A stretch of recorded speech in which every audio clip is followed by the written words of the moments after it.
In this video, I'll be going over the basics of options plays, how to leverage options towards your advantage, and most importantly, how to leverage your risk with options. Now, if you're new to trading or investing, I suggest you go check out my most recent video picking out the top 5 best brokerage apps for beginners. Use my referral code link in the description below. You can get a bonus for signing up. Once you pick out your brokerage app, come back to this video and we can get started. Now, first of all, what is an option? An option is a contract. It is not a stock, contrary to popular belief.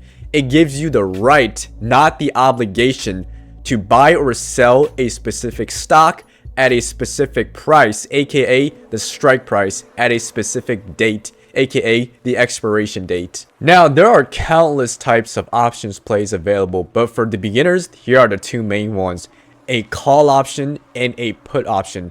A call option basically means you're betting that the stock is going to go up. A put option basically means you're betting that the stock is going to go down. Now, let's break it down with a real world example. Let's say Microsoft is trading at $300 and Microsoft just acquired Mojang. So you think after the acquisition, Microsoft's stock price is going to go up. So you buy a call option with a strike price of $310 and with an expiration date of 30 days. You're basically saying that Microsoft stock is going to go above $310 before this contract expires in 30 days. Now, let's say Microsoft goes up to $330 before expiration. You now have the right to buy Microsoft at $310 and then immediately sell it at $330 when the expiration date comes. This is a profit of $20 per share of the stock, minus the premium you paid to enter the trade. And this, ladies and gentlemen, is how you can leverage small capital into big moves. But here's the key. Your break-even point is the strike price you set on the long call plus the premium you paid for the contract. So let's say the strike price was originally at $310 and the premium was $5 for the entire trade. So your break-even point would be $315. And you only start to profit when the stock price goes above or beyond $315. Anything below or equal to that, you'll even be losing money or breaking even. Now, let's flip it around. Let's talk about a put option. Let's say Tesla is trading at $250 and you think Tesla is going to tank. Maybe because Elon and Trump got into some beef again, or maybe Elon tweeted something outrageous. So for calls, you make money when the price of the stock goes up. For puts, you make money when the price of the stock goes down. And just like call options, there is also a break-even point for put options. Let's say the premium is $5. The break-even point would be the strike price minus the $5 premium you paid. So in this case, the $240 strike price minus the $5 premium makes the break-even point $235. You only start to profit when the price of the stock goes below $235. Anything at or above that amount, you start to lose money or break even. Now, before you go throwing money at every single trade you see on TikTok, let's break down a few key terms you absolutely need to understand. Now, starting off with the strike price, which is basically the price you have the right to buy a call or sell a put on the stock. The premium, basically the cost of buying the options or what you pay up front for the option. The expiration date, aka the deadline for the option to move in your favor. In the money basically mean the option is profitable if exercised right now. Out of the money, the option has no intrinsic value and is not profitable if exercised right now. And last but not least, the break-even point, which is the exact price the stock needs to hit for you to not lose money or gain any money. If you don't know all of these yet, I suggest you not trade. I suggest you rewind this video, pause it, rewatch it, or do paper trading, whatever you need to do to get familiarized with these terms. Now, moving on to the next slide, we have the power of leverage. Here's the beauty about long calls or long puts, and that is leverage.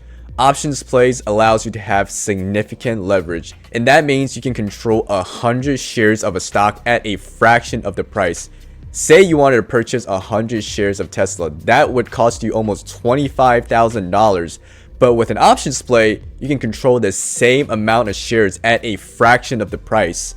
The price you control for that 100 shares of stock might only be $300 or $400 depending on the premium you pay for that option. But with massive leverage also comes risk. If the stock does not move in the way you want it to be, the options contract could expire zero or worthless. So use it as a tool, not a lottery ticket. Now, last but not least, we need to talk about theta, aka time decay. Now, theta increases exponentially as your options contract nears towards its expiration. So if your options contract is deeply out of the money as your expiration date approaches, it is probably time to cut your losses because that options play is probably going to be toast. So that is also one of the reasons why I don't recommend 0 date to expiration for beginners. Instead, beginners can play around with 30 or 45 days to expiration options, or if you really want to do 0 date to expiration contracts, you can go ahead and paper trade. So if you're a beginner and you want to get started with options trading, I would first start with paper trading. And as you get more comfortable with paper trading, I would stick to high quality stocks with lots and lots of volume. And after that, I would look for clear catalysts such as news, earnings report, clear trend breakers. These are all income generating strategies that can hedge and reduce your risk compared to betting on pure speculation. Alright fellas, now that you have a brief understanding of how options work, how the basic long calls and long puts work, how to leverage your risk, how to calculate the break-even point, and most importantly, how to not blow up your account while trading options, which is the most important factor in this video. I don't want you guys losing all your money and then coming back to me telling me, hey Zeke, you made me trade options and made me lose all my money. No, don't come to me. I am not a financial advisor, so make sure you do your own research first, and always make sure you take every trade with a precaution. Now, with all that being said, if you find this video useful or helpful, feel free to share this video with a friend who's looking into getting into trading or investing. Feel free to give me a like button and comment down below if you want me to go over the more advanced trading options I use on a daily basis. These ones are typically what I don't tell my regular audience on YouTube. So with that being said, I need you guys to hit that subscribe button for me because I'm trying to get to 1,000 subs before the end of summer. So I need you guys to help a brother out. Please help a brother out. And also, last but not least, if you want me to build a customized portfolio or strategy for you based on your risk tolerance, your long-term goals, and your skill level, I will personally build a customized trading strategy / portfolio for you if you shoot me a DM on Instagram or just email me with my email zekeconomics@gmail.com. Anyways, I look forward to working with you guys soon, and if you have any questions, feel free to DM me or shoot me an email or comment down, whatever. I always respond to my comments and emails and DMs. Anyways, this is Zekeconomics, and I'll see you guys next time.